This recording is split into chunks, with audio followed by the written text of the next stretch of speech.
스토리텔링 성경 마태복음 7장 예수님의 산상설교 세 번째 이야기입니다. 소제목입니다. 남을 판단하지 말라. 예수님이 베푸신 가르침의 꽃이요 면류관이라 할 수 있는 산상수훈. 그 산상수훈은 마태복음 5장부터 7장까지 3장에 걸쳐 기록되어 있습니다. 따라서 5장이 전반부, 6장이 중반부, 그리고 7장이 후반부라 할 수 있는데요. 이제 어느덧 후반부에 이르렀습니다. 예수님은 산상수훈의 전반부, 5장에서는 천국 시민의 기본 자격에 관해 가르치셨고, 중반부 6장에서는 천국 시민의 신앙생활, 구제, 기도, 금식 등과 일상생활, 물질관, 가치관에 대해 가르치셨습니다. 이제 후반부 7장에서 예수님은 천국 시민 된 자가 주의해야 할 사항들에 관해 가르치십니다. 이 주옥 같은 말씀을 함께 들어보시죠. 여러분은 남을 판단하지 마십시오. 그리하면 여러분도 판단받지 않을 것입니다. 여러분이 남을 판단하면 여러분 또한 하나님으로부터 판단받을 것이고, 여러분이 남을 저울질하는 대로 여러분 또한 저울질 당할 것입니다. 이 말씀은 옳고 그름에 대한 건전한 판단과 비평까지 하지 말라는 뜻이 아닙니다. 여기서 판단하다 라는 말은 심판하다, 정죄하다 란 뜻입니다. 따라서 이 말은 자신의 잣대로 다른 사람을 심판하고 정죄해선 안 된다는 의미이죠. 그 일은 절대 의로우신 하나님께 속한 일이기 때문입니다. 여러분은 또 여러분의 눈 속에 있는 들보는 보지 못하면서 어찌하여 형제의 눈 속에 있는 티를 탓하는 것입니까? 자기 눈 속을 들보는 그대로 두면서 어떻게 형제에게 내 눈 속에 티를 빼라 하고 나무랄 수 있겠습니까? 그러므로 위선자들이여, 먼저 여러분의 눈 속에 있는 들보부터 빼내십시오. 그래야 여러분의 눈이 잘 보여 형제의 눈 속에 있는 티를 빼줄 수 있지 않겠습니까? 티는 큰 통나무를 썰 때 생기는 톱밥 속의 작은 알맹이를 가리키고요. 들보는 큰 통나무를 가리킵니다. 이런 배경하에서 여기서 티는 그리 중요하지 않은 작은 흠을 가리키고, 들보는 대의나 진리를 손상시키는 크나큰 허물을 가리킵니다. 따라서 들보를 가진 사람이 티가 있는 사람을 판단하고 나무라는 것은 어불성설이요 자가당착입니다. 여러분은 또 거룩한 것을 개에게 주지 말고 진주를 돼지에게 던지지 마십시오. 돼지는 발로 진주를 짓밟고 돌아서서 여러분까지 물어뜯을지 모릅니다. 여기서 거룩한 것과 진주는 하나님의 구원 계획이 담긴 복음을 상징합니다. 그것은 무한히 가치 있는 값진 것이죠. 개와 돼지는 그처럼 값진 것을 알지 못하고 함부로 짓밟고 비웃는 자들을 상징합니다. 복음이 누구에게나 활짝 열려있다고 해서 그것이 값싼 것이거나 함부로 취급당해도 좋다는 뜻은 결코 아닙니다. 소제목입니다. 구하라, 찾으라, 두드리라. 여러분, 구하십시오. 그러면 받을 것입니다. 찾으십시오. 그러면 얻을 것입니다. 두드리십시오. 그러면 열릴 것입니다. 누구든지 구하면 받고, 찾으면 얻고, 두드리면 열릴 것입니다. 바람직하고 적극적인 기도 자세가 점층적으로 강조되고 있습니다. 1단계 구하라는 말은 확신을 갖고 자신의 소원을 하나님께 아뢰는 행위입니다. 2단계 찾으라는 말은 하나님께 간구한 것을 이루기 위해 자신의 삶 속에서 땀 흘리며 꾸준히 노력하는 행위입니다.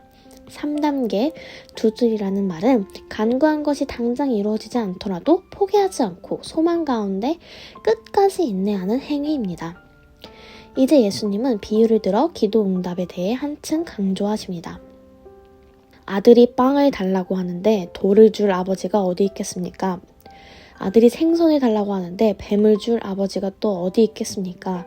아무리 악한 사람일지라도 자기 자녀에게는 좋은 것을 주려 애쓰는데, 하물며 하늘에 계신 여러분의 아버지께서 자신에게 구하는 자녀에게 어찌 좋은 것을 주시지 않겠습니까? 빵과 돌, 생선과 뱀, 비슷하게 보이는 두 부류의 물질이 비교되었습니다. 그런데 빵과 생선은 좋은 것을, 돌과 뱀은 나쁜 것을 상징하죠. 그런데 놀라운 것은 감히 비교조차 할 수 없는 악인과 하나님이 대조되었다는 점입니다. 그런 악인조차도 자기 자녀에게는 좋은 것을 주려고 애쓴다면 하물며 하나님이야 더 말해 무슨 소용일까요? 이제 예수님은 아주 유명한 말씀을 하십니다. 여러분은 남에게 대접받기를 바라는 대로 먼저 남을 대접하도록 하십시오. 이른바 황금률로 잘 알려진 말씀입니다. 여기서 남에게 대접받기를 원하는 대로 란 말은 대접한 만큼 대접받기를 기대하는 매우 타산적으로 똑같은 양만큼의 선행만을 하라는 뜻이 아닙니다. 이는 본질상 이기적인 존재인 인간들에게 자기가 타인에게 기대한 만큼 타인도 자기에게 기대를 하고 있음을 각성시키는 말입니다. 이 가르침의 요점은 아무런 이해타산 없이 자신이 먼저 다른 사람에게 적극적이고 능동적인 사랑의 행위를 베풀라는 것입니다. 이처럼 이해타산을 따지지 않는 능동적인 사랑의 실천, 이에 대해 예수님은 밝히 말씀하십니다. 이것이 바로 율법의 가르침이고 모든 예언서의 본 뜻입니다. 소제목입니다. 좁은 문으로 들어가라. 여러분, 좁은 문으로 들어가십시오. 멸망으로 이끄는 길은 넓고 그 문이 커서 그리로 들어가는 사람은 아주 많습니다. 그러나 생명으로 이끄는 길은 좁고 그 문도 작아서 그곳을 찾는 사람은 아주 적습니다. 넓은 문과 좁은 문, 넓은 길과 좁은 길, 멸망과 생명, 많은 사람들과 적은 사람들, 두 부류의 대조적인 사실이 비교되었는데요. 많은 사람들이 이 넓은 길을 따라 넓은 문으로 들어가는데 그 길은 결국 멸망에 이르는 길입니다. 그리고 적은 사람들만이 좁은 길을 따라 좁은 문으로 들어가는데 그 길은 결국 생명에 이르는 길이라는 가르침이죠. 그렇다면 사람이 마땅히 걸어가야 하는 그 길, 곧 생명에 이르는 길은 왜 좁고 왜 적은 사람들만 찾을까요? 영원한 생명이 있는 천국문으로 향하는 길은 세상의 부귀영화와 세속적 쾌락을 추구하는 인간의 본성과는 달리 자기 부인과 십자가 고난이 있는 길이기 때문입니다. 소제목입니다. 열매를 보고 그 나무를 안다. 여러분, 거짓 선지자들을 조심하십시오. 그들은 양의 탈을 쓰고 여러분에게 웃으며 다가오지만 그 속은 굶주린 이리떼와 같아서 여러분을 찢어 삼키려고 합니다. 거참, 양의 탈을 쓴 거짓 선지자들은 우리가 어떻게 구별할 수 있단 말인가? 이 같은 무리들의 생각을 읽기라도 하신 듯 예수님은 곧장 이어서 거짓 선지자들을 분간할 수 있는 비결을 알려주십니다. 열매를 보고 그 나무를 알듯 그들의 행동을 보면 그들은 충분히 분간할 수 있습니다. 자, 생각해 보십시오. 가시나무에서 어찌 포도를 딸 수 있겠으며 엉겅퀴에서 어찌 무화과를 딸 수 있겠습니까? 이처럼 과실나무의 좋고 나쁨은 그 열매를 보면 잘 알 수 있습니다. 좋은 나무에 나쁜 열매가 맺힐 수 없고 나쁜 나무에 좋은 열매가 맺힐 수 없는 법이기 때문입니다. 그리고 먹지 못하는 나쁜 열매를 맺는 나무는 찍혀 불에 던져집니다. 그러므로 그 사람이 하는 행동을 보면 그가 어떤 사람인지를 알 수 있습니다. 자, 이제 거짓 선지자들을 분간할 수 있으실까요? 예수님은 한 가지 분명한 검증 기준을 제시하셨습니다. 그것은 곧 거짓 선지자는 겉과 속이 다르다는 것이죠. 따라서 겉모습이 아니라 속에서부터 나오는 그들의 열매, 행위를 통해 우리는 거짓 선지자들을 충분히 분간할 수 있습니다. 다시 말해 참된 선지자는 하나님에게서 보내심을 받아 하나님의 메시지를 전하면서 하나님의 뜻대로 살아가는 자이고 거짓 선지자는 하나님께 보냄을 받지 않은 자로서 자기 말을 하고 자기 욕망을 추구하면서 살아가는 자입니다. 우리가 조금만 주의를 기울여 살펴본다면 거짓 선지자에게서는 하나님의 뜻과 말씀에 어긋나는 세속의 표시들을 충분히 찾을 수 있습니다. 믿는 자들은 언제 어디서든 거짓 선지자들을 잘 분간하여 엄중히 배척해야 합니다. 그렇지 아니하고 거짓 선지자들을 추종하면 결국엔 함께 멸망하고 말 것입니다. 소제목입니다. 나는 너희를 알지 못한다. 여러분, 나더러 주님 주님 하고 부르는 사람이라고 해서 다 천국에 들어갈 수 있는 것이 아닙니다. 하늘에 계신 내 아버지의 뜻을 행하는 사람이라야 천국에 들어갈 수 있습니다.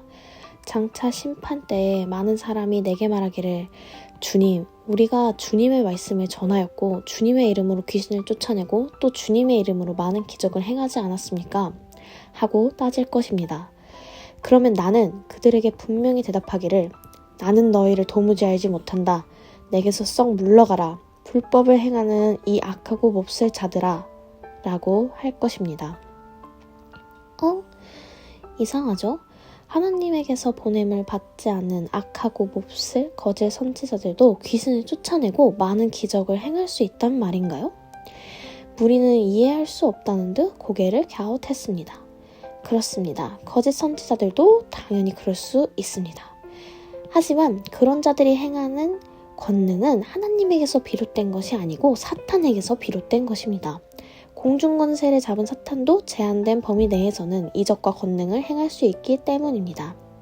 이처럼 거짓 선지자들은 거듭나지 못한 사역자들로 겉으로 보기엔 주님의 이름으로 일하는 것 같지만 실상은 자기 이름과 세상의 부귀영화를 위해 일하는 자들입니다. 그러므로 이런 자들은 마지막 심판날에 주님께 결코 인정을 받을 수 없습니다. 소제목입니다. 듣고 실천하라. 이제 예수님은 산상수훈의 모든 가르침을 마무리하시면서 끝으로 이제껏 듣고 가르침받은 대로 실천해야 할 것을 요구하십니다. 무리들이 알아듣기 쉽도록 하나의 비근한 비유를 드시는데요. 곧 홍수와 폭풍의 비유를 들어 가르침을 듣고 실천하는 슬기로운 자의 안전함과 생명, 구원, 반면 가르침을 듣고도 실천하지 않는 어리석은 자의 불완전함과 멸망에 관해 말씀하십니다. 자, 여러분, 지금껏 내가 가르친 말씀을 잘 들었습니까? 네, 잘 들었습니다. 그렇다면 꼭 명심하십시오. 내 가르침을 듣고 그대로 실천하는 사람은 견고한 반석 위에 집을 지은 슬기로운 사람과 같습니다. 비가 마구 쏟아져 홍수가 나고 폭풍이 몰아쳐도 그 집은 결코 무너지지 않습니다. 견고한 반석 위에 집을 지었기 때문입니다. 아, 그렇구나. 그러나 내 가르침을 듣고도 실천하지 않는 사람은 모래 위에 집을 지은 어리석은 사람과 같습니다. 비가 마구 쏟아져 홍수가 나고 폭풍이 몰아치면 그 집은 여지없이 와르르 무너지고 말 것입니다. 집안이 약한 모래 위에 집을 지었기 때문입니다. 그래, 당연히 그렇겠지. 이 비유에서 비, 홍수, 폭풍은 세상으로부터 오는 각종 시련, 유혹, 핍박을 가리킵니다.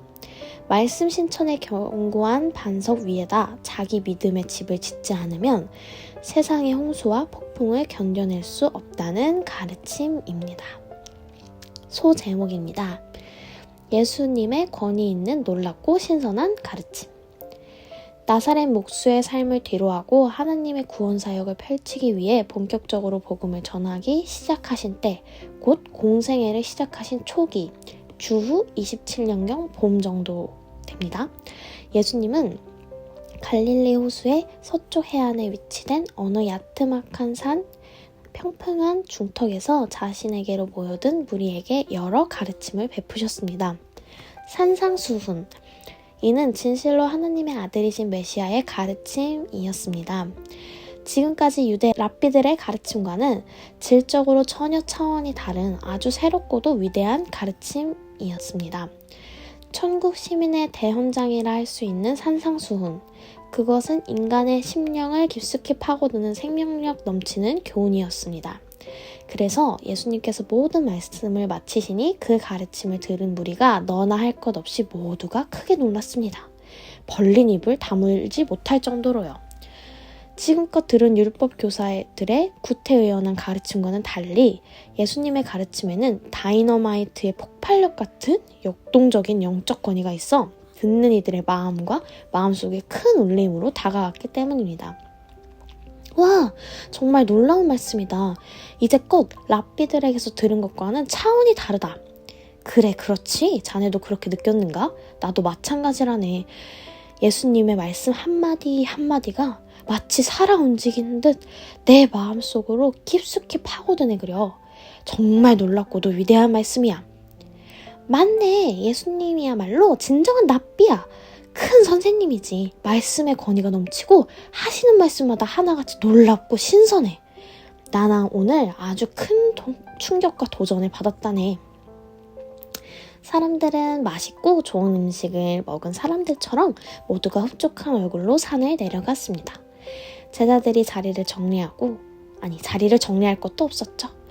평지보다 조금 높은 바위가 강단이었고 풀밭이 의자였기 때문이죠.